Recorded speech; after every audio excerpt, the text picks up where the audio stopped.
कृपया नए दर्शक चैनल को सब्सक्राइब कर ले। धन्यवाद। प्राचीन समय की बात है, एक पथरीले गांव में अविनाश नाम का एक बुनकर रहता था।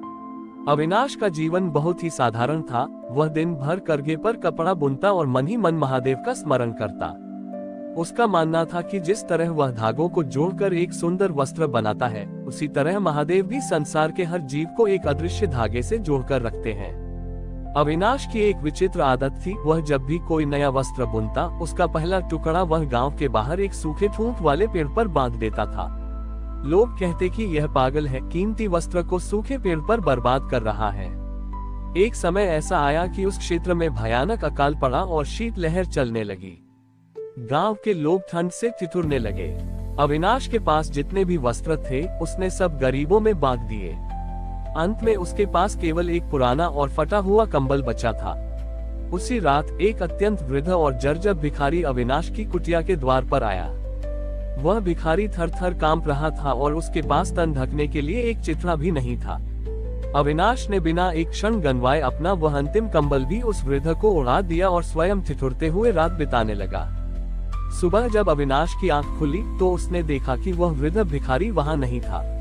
वह उसे खोजने के लिए बाहर निकला तो उसकी नजर उसी सूखे ठूंठ वाले पेड़ पर पड़ी जहां वह वस्त्र का टुकड़ा बांधा करता था। वह देखकर दंग रह गया कि वह सूखा पेड़ रातों रात हरा भरा हो गया था और उस पर फूल नहीं बल्कि रंग बिरंगे कोमल वस्त्र लटक रहे थे। तभी एक दिव्य प्रकाश हुआ और महादेव प्रकट हुए। महादेव ने कहा कि अविनाश, जिसे तुम सूखा पेड़ समझते थे, वह वास्तव में मेरा अक्षय रूप था। तुमने अपनी मेहनत और निस्वार्थ भाव से जो भी मुझे चढ़ाया, वह आज इस समाज के काम आएगा। महादेव ने उसे समझाया कि सच्ची पूजा वह है जो बिना फल की चिंता किए की जाए।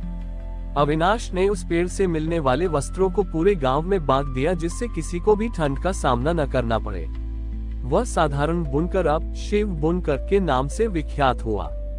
उसने दुनिया को ये संदेश दिया कि ईश्वर को पाने के लिए रेशमी वस्त्रों की नहीं, बल्कि उस करुणा के धागे की आवश्यकता है जो दूसरों के फटे हुए जीवन को सिल सके। उस गांव में आज भी वह पेड़ श्रद्धा का केंद्र है, जो हमें सिखाता है कि जो हम दूसरों को देते हैं, वही अंततः हमारे पास लौट कर आता है। अविनाश की कुटिया के पास स्थित वह दिव्य वृक्ष अब पूरे राज्य के लिए कौतूहल का विषय बन गया था। लोग उसे शिव कल्प वृक्ष कहने लगे थे। जब इस चमत्कार की खबर राज्य के प्रधानमंत्री तक पहुंची, तो उनके मन में शंका जागी। वे बड़े तर्कवादी व्यक्ति थे और उन्हें लगता था कि अविनाश ने कोई जादू टोना कर रखा है। प्रधानमंत्री अपनी सेना के साथ वहां पहुंचे और उन्होंने आदेश दिया कि इस पेड़ को काट दिया जाए, क्योंकि उन्हें लगा कि यह प्रजा को अंधविश्वासी बना रहा है।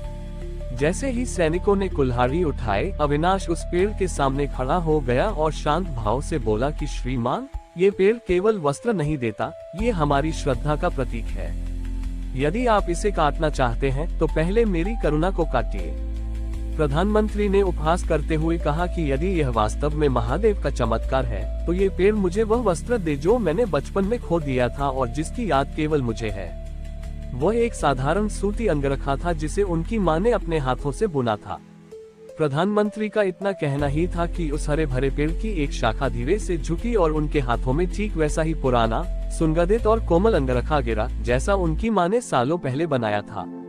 उस वस्त्र के स्पर्श मात्र से प्रधानमंत्री की आंखों से आंसू बह निकले। उनका सारा तर्क, सारा अहंकार उस एक टुकड़े के सामने ढेर हो गया।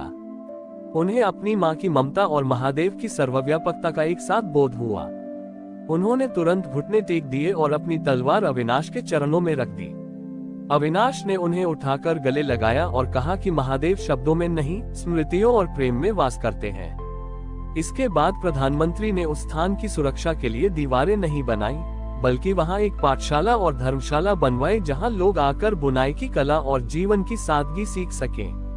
अविनाश अब बूढ़ा हो चला था, लेकिन उसका करघा अब भी चलता रहता था। कहते हैं कि जिस दिन अविनाश ने अपनी अंतिम सांस ली, उस दिव्य वृक्ष के सारे पत्ते झड़कर एक चादर की तरह उसके शरीर पर बिछ गए और वह पेड़ स्वयं ही अंतर्ध्यान हो गया। उस स्थान पर आज भी केवल एक सादी सी मिट्टी की वेदी है, जो आने वाले हर व्यक्ति को ये याद दिलाती है कि जीवन के ताने बाने में यदि भक्ति का धागा मजबूत हो, तो ईश्वर स्वयं उसे बुनने के लिए नीचे उतर आते हैं।